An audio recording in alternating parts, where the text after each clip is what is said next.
For more than 25 years, people have been trying to quantify cough.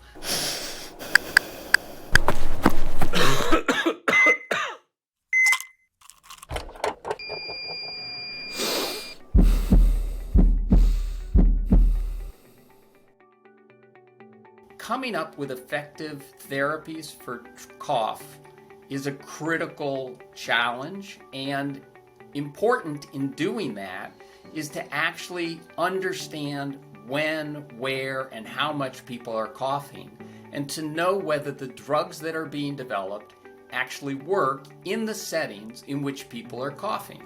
If you can monitor my cough continually over time, we can bring rigorous statistics to actually detect the effect with far greater precision, which means that studies can be done faster, with fewer subjects, and with more reliable results. And it's only with recent advances in AI and machine learning that this has become possible.